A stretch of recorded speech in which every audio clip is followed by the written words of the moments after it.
Marco, have you thought about being a dentist? Yeah. That's great. I wanted to work for a dental clinic in a nonprofit setting because I wanted to deliver dental care to all those in need and not just those who can afford it. I knew that I wanted to work in underserved populations. Having grown up in an underserved neighborhood myself, I was very aware of the differences that people had in terms of access to education, access to health. Yo me mudé a los Estados Unidos desde Guatemala cuando tenía 15 años. My dad always stressed education, which was very important to him, and my mom definitely gave me a passion for public service and volunteering. I immigrated from Vietnam when I was 3 years old, and I'm the youngest of 6 children, and we grew up poor. We had no help. I grew up in Iran, and I went to dental school in Iran first. I grew up over in West Oakland on 10th and Jefferson, and then we moved to 38th Avenue. And in between there, I went to Lincoln Elementary School, I went to Westlake Junior High School, and then I went to Oakland High School, then I go to Cal, and then I go to UCSF. Going to Roosevelt Middle School, I never ever thought I would ever be a dentist. There's just no one around me to even tell me how to even get there. I was scared. I didn't think I was smart enough. I wish that someone would have told me how achievable it is. One night I was sitting down cleaning my dog's teeth, and I just decided this is something that I could definitely see myself doing. Maybe not for a dog.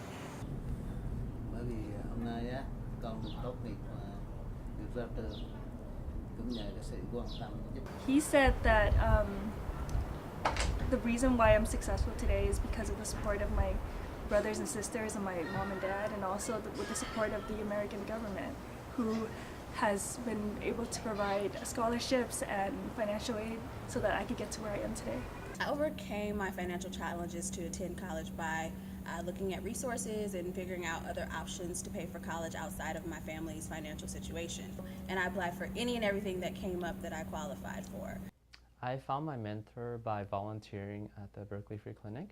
I went to La Clinica, I completed an application, I volunteered on Saturdays for 2.5 years, and I loved every moment of it.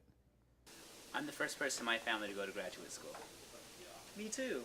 It's very exciting for me to be a first-generation college attender because I am the eldest of my sibling and I, my brother and I'm the eldest, and then I'm also the eldest on both sides of my family of all of the grandkids. Her being in a healthcare profession, I think is beneficial to the family because anytime something goes on, everybody calls Andrina. Before they go to the doctor, they call her. Our communities need people who speak their language, who understand their struggles, who relate to where they come from, who may have grown up around the corner from them. That's important when it comes to health. It's important to breaking down some of the barriers that make it harder for people to be healthy. You know, take care of people in their most vulnerable moments, and that's more of a gift to me than I'm ever given to my patients. I didn't think that I could make a difference in the healthcare options of young people, and yet here I am. There's a lot of people out there that want to help you. There's a lot of resources, and there's no need to not chase after your dreams because of where you came from or how you grew up. So to all the Roosevelt Middle School, to all the Oakland Public School kids out there, you know, if you work hard, you're gonna get to where you wanna be.